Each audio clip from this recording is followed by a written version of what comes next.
This is Dr. Moore with Lindsay Moore MD, and today we're going to talk about paced bottle feeding again. Why bother? Like, it's faster to feed a baby the old-fashioned way, so why do this at all?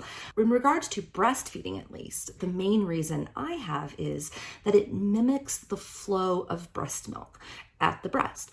Breast don't just let the milk and it just stays that way like a fire hydrant or a hose or a faucet. No, it's more like the waves of the ocean, I think of it, where the milk kind of comes and then it pauses. And then it comes forward and you get milk easily and then it pauses. So we want to let our baby keep that same sort of pause that they're used to. We don't want them to start thinking, well, gosh, I love feeding at the breast. I mean, it's like, filet mignon mom is making for me at home an hour away. But, the fast food restaurant, it's right here. And I'm really hungry. So as much as I'd love to have mom's home cooked meal, the fast food restaurant's here. It's not as good, but I'll take it. It's not that babies prefer the bottle. They just get used to the flow being faster and easier. And that's the most common reason I see nursing strikes or baby refusing to drink at the breast. Are there any other reasons to bother? Yes. I actually recommend paced bottle feeding to all of the families I work with, even to the ones who never feed at the breast, who are only ever going to bottle feed, whether it's breast milk or formula or a mixture of both. Why? Babies seem to be less fussy after their feeds. They don't overeat as much. I don't get complaints from parents about excessive spit up and gas and all that kind of stuff after they're drinking their bottles. So it's sort of the first thing I go to and the second and third thing I go to when a parent is concerned about those problems. That is one way that you can get buy-in from other caregivers, right? You can say things like, well, it helps my baby have less spit up, less gas and fussiness after feeding. So we really like this method, or our doctor recommends this method. I do give that advice to my patients usually.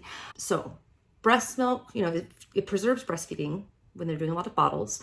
It helps to not overeat and get as fussy, at least by the way it looks to me. Also, it is a really nice, safe way for the baby to coordinate and pace their own suck, swallow, breathing. Sucking and swallowing and breathing doesn't sound that hard to most of us. We do it without really thinking, but babies are new at it, okay? And so I like to let them have a little more ability, since they can't tell us what they need, to sort of mimic what would be comfortable for me. And additionally, when you're in the NICU and you have babies with difficulty with sucking and swallowing, and premature babies, for example, this is similar to the method that they use to help those babies get used to bottle feeding. So it comes highly recommended. And the tip here I have is, how do you get people to have buy-in other than you? Well, hopefully they care about the breastfeeding, obviously. But let's be realistic. A lot of them, they want you to be happy and they want the breastfeeding to occur, but they really just want the baby to be fed, right? And they're not so much stressed about that, or they won't believe that this is really that important. I get it. I used to not believe it either. I understand. In those cases, I don't really bring up the breastfeeding benefit reasons. I focus on the other reasons. Babies tend to have less reflux, less, spit up, et cetera, all of those things.